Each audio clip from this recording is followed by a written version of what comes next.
Days నుంచి కిమ్స్ హాస్పిటల్‌లో treatment తీసుకుంటున్న శ్రీతేజ్ అదే 15 డేస్ బ్యాక్ ఐసీయూ నుంచి రూమ్‌కి షిఫ్ట్ చేశారు. అతనికి ఇన్ఫెక్షన్స్ అనేది ఏమీ లేకుండా కొంచెం స్టేబుల్‌గా ఉన్నాడు. ఇప్పుడు 2 వీక్స్ నుంచి కూడా కొంచెం రూమ్‌లో స్టేబుల్‌గా ఉన్నాడు. డాక్టర్స్ ఇప్పుడు రిహాబిలిటేషన్‌కి ప్లాన్ చేసి రిహాబిలిటేషన్‌కి వెళ్తే బెస్ట్. ఇప్పుడు స్టేబుల్ ఉన్నప్పుడే రిహాబ్‌కి వెళ్ళి ట్రీట్మెంట్ అనేది కంటిన్యూ చేసిన తర్వాత మీరు ఇంటికి తీసుకెళ్ళొచ్చు అని చెప్పారు. అంటే ఇప్పుడు అందరు మనుషులను గుర్తుపడుతున్నారా? ఎట్లా ఉన్నది కండిషన్ ఎట్లా ఉంది అని చెప్తున్నారు. గుర్తుపడుతున్నాడా? మీరు రోజు చూస్తున్నారు కదా. బ్రెయిన్ కండిషన్ అయితే ఇంకా ఏం లేదు. ఖాళీ చూడడం చేస్తున్నాడు తప్ప గుర్తుపట్టడం అలా ఏం లేదు. ఫుడ్ కూడా కొంచెం మోరల్గా 15 డేస్ నుంచి కొంచెం మోరల్గా ఫీడ్ కూడా తీసుకుంటున్నాడు కొంచెం లైట్గా. అంటే డాక్టర్లు ఏం సజెషన్ చేస్తున్నారు సార్? డాక్టర్ సజెషన్ చేసేదంటే ఇంకా బ్రెయిన్ వైజ్గా అయితే ఇప్పుడు ట్రీట్మెంట్ ఇంతవరకు ఉంది. ఇంతకు మించి బ్రెయిన్ నుంచి ట్రీట్మెంట్ అనేది ఏం లేదంటున్నారు. నెక్స్ట్ ఫిజియోథెరపీయే దానికి ట్రీట్మెంట్.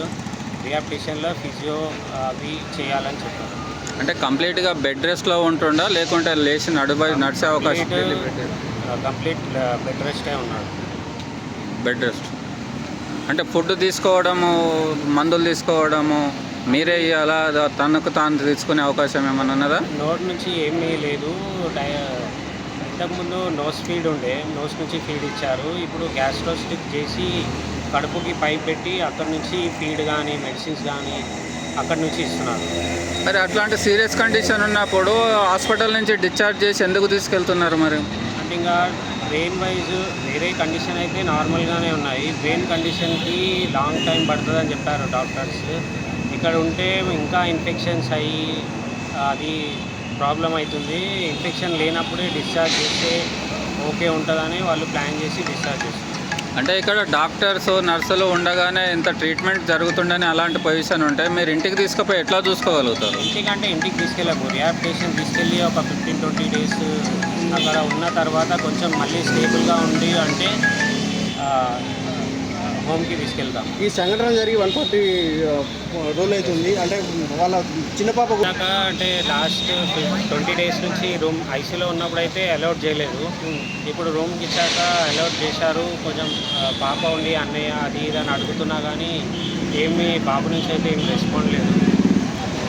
మీకు గవర్నమెంట్ అభయం ఇచ్చింది కదా, మేమే ఖర్చు పెట్టుకుంటామని. ఇప్పుడు గవర్నమెంటే పెడుతురా, మీరు సొంతంగా ఖర్చు పెట్టుకుంటారా? సెకండ్ డే నుంచి ఫస్ట్ డే నుంచి అయితే మాకు సపోర్ట్ ఫిలిం ఇండస్ట్రీ నుంచి అదే పుష్ప టీం నుంచి వాళ్ళు సపోర్ట్ చేశారు. వాళ్ళు ఇన్స్ట్రక్షన్తోనే ఇన్ని రోజులు నడిచింది. ఇప్పుడు కూడా వాళ్ళు బిల్లు కొరకైతే మాకుతోని ఏం డిస్కషన్ చేయలేదు. మీకు డిశ్చార్జ్ అనగానే వాళ్ళు ఓకే అన్నారు. ఇంకా వేరే ఏం అడగలేదు వాళ్ళు. ఇప్పుడు మీరు ఫైనల్గా ఏం చెప్పాల్సుకున్నారు? అంటే బాబు డిశ్చార్జ్ అవుతారు కదా ఈరోజు. డిశ్చార్జ్ తర్వాత ఎవరు పెట్టుకుంటారు ఖర్చు? వాళ్ళే పెట్టుకుంటా అన్నారా, గవర్నమెంట్ పెడతా అన్నదా, ఎట్లా? ఇంకా అది ఏం డిస్కషన్ అనేది ఏం కాలేదు సార్. అది ఈ సపోర్ట్ అనేది గవర్నమెంట్ నుంచి అయినా ఈ పుష్ప టీం నుంచి అయినా కంటిన్యూ ఉండాలని కోరుకుంటున్నాను. ఎప్పుడు డిశ్చార్జ్ చేస్తారు? ఇవాళ డిశ్చార్జ్ చేశాను. చేసిండ్రు ఆల్రెడీ? ఇంకా ఉన్నారు? డిశ్చార్జ్ సమ్మరీ అయిపోయింది. ఇప్పుడే వాళ్ళు మెడిసిన్స్ అవన్నీ ఎట్లా యూజ్ చేయాలి అవన్నీ చెప్పారు. ఇవాళ 9:30 అట్లా డిశ్చార్జ్ చేస్తారు. ఎక్కడ రిహాబ్ సెంటర్ ఎక్కడ కొంచెం తీసుకెళ్తారు? ఇక్కడ ఏషియన్ సికింద్రాబాద్.